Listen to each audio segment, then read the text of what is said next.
Hey guys, what's up? It's B coming from GNA today. So I picked up this Whisper Fusion Elite by Gamo a couple days ago, got it on clearance. These are normally like $200, got it on clearance for $54 from Walmart. I bought this Red Rider a few years ago and I like to keep it around just in case something in the backyard needs to get out of my backyard. But I've always wanted something with a little bit more power, and this definitely fits that bill. Although, with kind of the way I've tested this today, I don't know if I really would feel safe with shooting this in town with this. Have to be really careful with it. Okay, so first of all, I like this thing. It is pretty sweet. As I went out today and did some shooting, I did not have a chronograph with me, so I couldn't test velocity, but it does say that it is 975 feet per second. And yeah, I definitely was subsonic. I didn't hear that crack of the bullet like you might with some of the other 177 rifles that are rated 1300 feet per second. Okay, so this has this Whisper Fusion can kind of out here on the end. And this thing is fairly quiet, but it is not super quiet. Something's making noise in there that makes this a little bit more loud, because as I was shooting kind of over on one side of where we were at, nobody was over there. Another guy came back over, we were dove hunting, and he said he heard something pop, and he didn't know what it was, but he could tell that something was shooting, so. Oh, that's what that was. I kept hearing that pop. It's not going to get somebody coming out of their house, you know, like if they heard a real gunshot going off, but it's also not super quiet, just to let you know.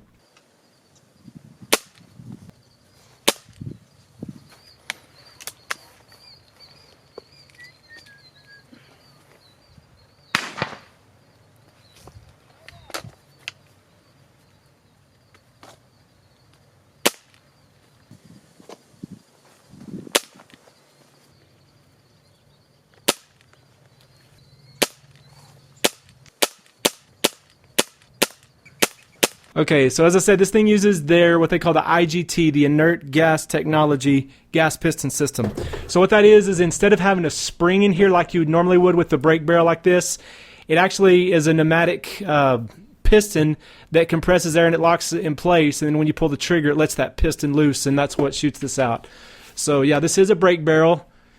And to bring this down, it does take a fair amount of force. I don't know how much you're having to bring that down, but a little kid is not going to be able to get the leverage on this to be able to pull that down. So that's actually a pretty good safety feature if you're worried about that. If you leave this thing unloaded, I mean, a little kid, there's no way. I mean, I'm putting pretty serious pressure on that to get it broken. So it's not going to be real easy to get this thing cocked and to be able to get it loaded so that you can shoot this. So if you don't know how this works, you just bring it down here. You got to bring it to right there to cock it all the way, and then from there you can tell the pressure is off. That piston is locked back, and then you just take one individual pellet, put it in there, close the barrel, and then you're ready to go. So today what I was using is just basically the cheapest pellets I could find the other night. We're already kind of running low on money this month, so I didn't break off and buy any of the more expensive ones. Found the cheapest ones I could find. So I was shooting these Ruger Maximum Velocity, and these say these are 1.1 grams. So I don't know how many grains that is. Okay, here's the pellets I was shooting. Just kind of a standard looking pellet here. 22 caliber though. That's what I definitely like. So this is a 22 caliber pellet gun. Like I said, it's rated at 975 feet per second, but that's with shooting Gamo's PBA Platinum. And so if you use something else besides that, it may get less or it may get more feet per second than that, but generally probably going to get less feet per second than the 975, which I like. I wanted this one because, like I said, it's subsonic, and that's what I wanted. I do not want it shooting a pellet that's going to crack the sound barrier and have that extra noise to it. Okay, those 22 caliber pellets out of here, those hit pretty hard. I mean, especially compared to this thing. Those things are definitely slamming pretty hard. And I was shooting, I shot an apple, a couple of apples, and then I shot a couple of horse apples also.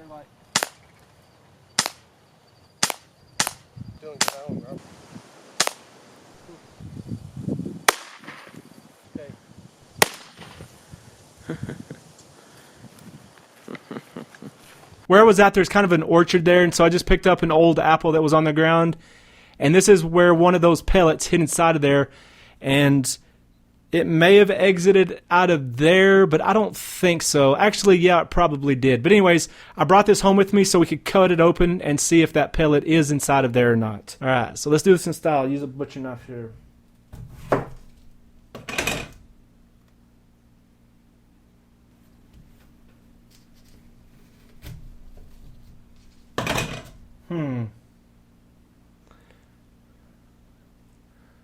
Actually, it stopped right there. I think I know what happened here.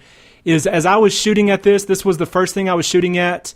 I had not sighted it in yet, which was stupid, but I was shooting at this apple just to see how it worked.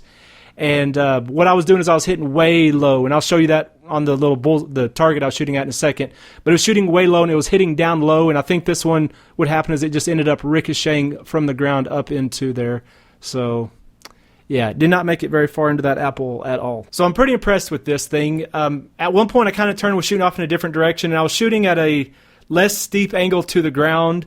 So I was shooting closer to parallel with the ground. And not doing this on purpose, but I was just shooting at something a little bit further out. And as I shot at that thing, it was hitting the ground, and it was making a ricochet. Like when you hear on a traditional .22 rifle, a lot of times you shoot it and you hear that poof, off into the distance. This did this more than once.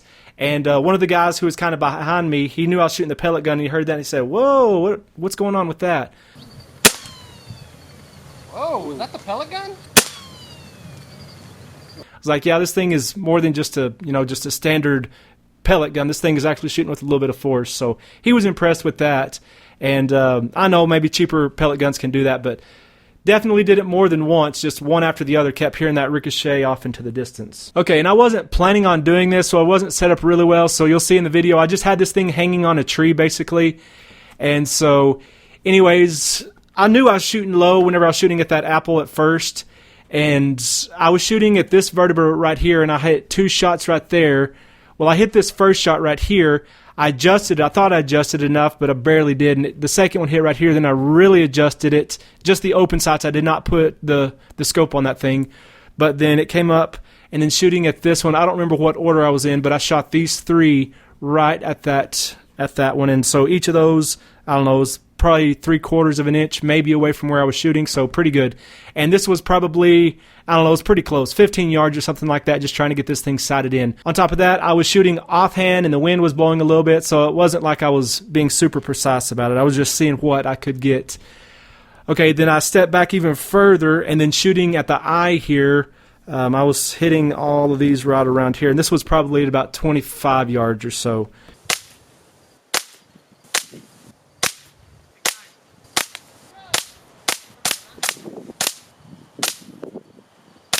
If I had this set on a rifle rest, probably could dial it in even more. And especially if I put the scope on there, I know that it would do better, obviously, than just shooting with those open sights. But these open sights are pretty good because they have the green filament there and then an orange filament right there, which makes it pretty easy to see and to sight in with that thing. Very nice open sights on this. And this is adjustable for windage and elevation. Okay, and here's your safety inside the trigger guard. There's fire and there's safe. Okay, and then this trigger on here is this CAT 2-stage adjustable trigger. This trigger is awesome. I mean, compared to any pellet gun I've ever shot, this trigger is so smooth.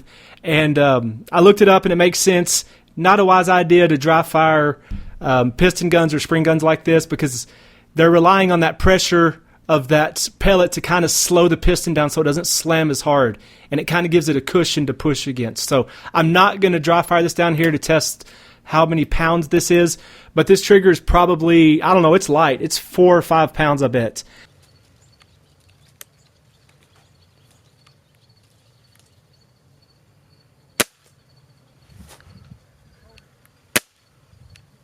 Very smooth.